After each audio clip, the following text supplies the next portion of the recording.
Hi there, my name is Stephanie Saul, and I'm doing a presentation on pelvic inflammatory disease for microbiology. Pelvic inflammatory disease is an infection of the female reproductive organs. It affects only women and affects 5% of US women, actually. In some rare cases, it can be life-threatening, and this is usually if it enters the bloodstream, which is pretty extreme. Signs and symptoms are two different things. Signs are things that other people can see in that person, or are not exactly things that the person can feel themselves. Symptoms, however, are things that the person infected can feel themselves. So let's start with symptoms. Some symptoms are things that they can feel themselves. So, for instance, somebody who is infected with pelvic inflammatory disease will be able to feel lower abdominal pain. This is usually the most excruciating symptom. They will also have a foul discharge, vaginal discharge, with a foul odor. They may also have a fever. They will be overall very weak. They might have dysuria, which is painful urination. They will have pain during intercourse, and they might have bleeding in between their periods. We'll go back over to the signs now. So some signs of the person that is infected. They might have multiple sexual partners, or a partner that they themselves has other partners. And this comes into play because STDs are the common cause of PID. And STDs are usually passed through multiple sexual partners. If the person has other STDs, they may be more prone to PID. And if they have a previous diagnosis of PID, this is a sign mostly because PID can be either acute or chronic. If they're under 25 years old and they're sexually active, this becomes a sign because the person, because under age 25, they're usually more sexually active and experimenting more. And most STD diagnoses are under 25 years of age. PID is most often caused by two main STDs. The most common STD that's caused is chlamydia. Chlamydia is caused by a bacteria called Chlamydia trachomatis, and this bacteria uses sialic acid receptors on the skin cells themselves to colonize. And these little receptors can prevent the bacterial cells from being detected by T cells, B cells, and phagocytes. This bacterial cell itself is gram-negative, which usually means it has peptidoglycan in its cell wall, but that is not the case with this cell. This cell has something similar called lipopolysaccharides. If chlamydia is left untreated for an extended amount of time, it causes PID. The second most common STD that leads to PID is gonorrhea. The bacteria that causes gonorrhea is Neisseria gonorrhoeae. And this bacteria has fimbriae on the outside of it, which is kind of similar to little fingers or hairs, but these actually help it to attach to its host cells. This bacteria is gram-negative as well, and it does actually contain the peptidoglycan we talked about earlier. If left untreated, similar to chlamydia, gonorrhea leads to PID. So kind of how someone gets infected by PID. After intercourse, the bacteria has been transferred from the male to the female on the epithelial cells of the vagina and the cervix. They colonize and they replicate and reproduce, and they start to move up the reproductive tract. At the point that they enter the uterus and the fallopian tubes, they trigger a massive inflammatory response, and everything starts to swell and become inflamed. The inflammatory response causes the pain that leads to a lot of the symptoms. It also causes the destruction of the cilia in the fallopian tubes. So in our fallopian tubes, we have cilia, which are similar to little hairs that move in waves, and they help the eggs go down the fallopian tubes into the uterus. With the level of inflammatory response that is triggered by these bacteria, it actually destroys these cilia, which can lead to ectopic pregnancies because nothing is there now to move those eggs down to the uterus. It also can cause scarring in the uterus because the inflammation is so severe. If there's scarring in the uterus, the eggs are not able to attach to the uterus, which can lead to infertility. So there are long-term issues with somebody who's infected with PID, unfortunately. Another long-term issue with PID is the bacteria can potentially enter the bloodstream, and I mentioned this a little earlier in the slideshow, but If it enters the bloodstream, it can lead to sepsis, which is an overall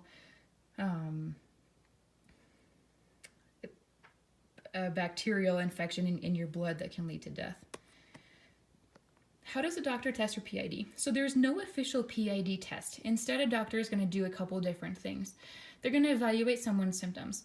They're going to look for a fever, and they're going to test someone's vital signs. Some things in the vital signs that they're going to test for are tachycardia, which is an elevated heart rate. And they're going to look at someone's blood pressure. If it's a little bit low, it might indicate an infection. And they're going to see other things on their assessment, like lower abdominal pain. They're going to look at someone's history, if they're sexually active and they have a lot of partners, or they're with somebody else who has a lot of partners that we talked about earlier. So they might have a higher risk of having PID. They're also going to run some tests. They're going to do a vaginal swab to check for vaginal discharge that might have white blood cells. One of the things that they're looking for in this vaginal swab is how many white blood cells are there. Typically, if there are more than 10 white blood cells per high-power field in the microscope, it usually is indicative of PID.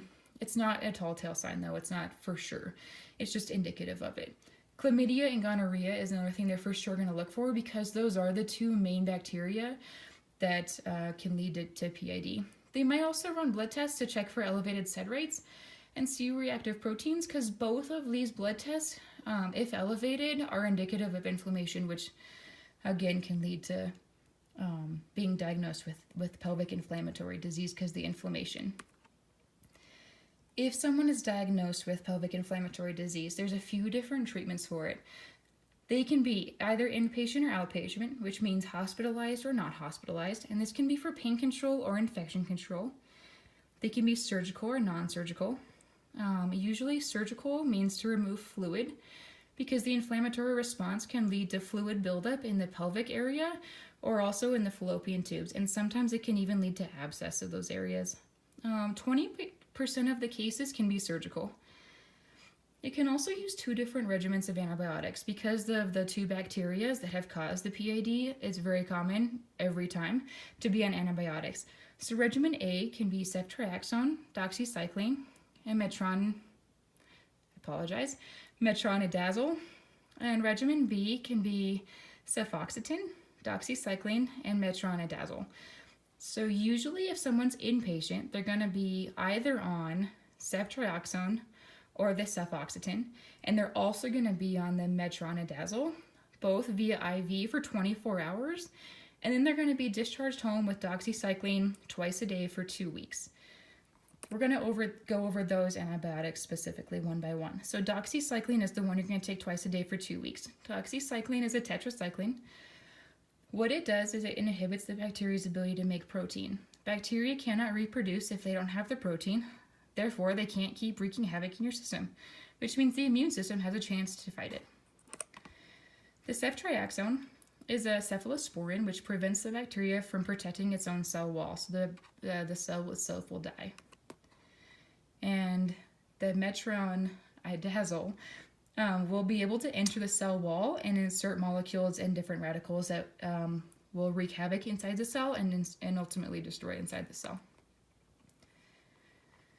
So some statistics about PID. According to the CDC, and actually in this graph specifically in 2012, PID itself is on the decline, which is amazing. And they think that this is because chlamydia and gonorrhea are being identified and treated more quickly. And they think that's because there's more education about it. There's approximately 1 million new cases in the United States reported annually, and that was last reported in 2014. There are currently no reporting requirements, so it's really hard to track all of this data. To prevent PID, the number one way to prevent PID is abstinence of sexual intercourse. Another really important way to prevent this is having one sexual partner, or making sure that your sexual partner also has one sexual partner, that being you. Being routinely checked for STDs, or having your yearly check and making sure that you're checked. As soon as you see anything wrong or notice anything that's not quite right is super important. Another thing I haven't mentioned quite yet, but it's also very important, is avoiding the use of douching products. And this is super important because our body naturally cleans our reproductive system out. and balances our pH itself. So using the douching product actually throws off our pH, so bacteria can grow more quickly. So if we can avoid the use of douching products, we can actually avoid the bacterial growth itself. So definitely avoiding the use of that. This last slide is going to be my reference page. There are a total of 9 references.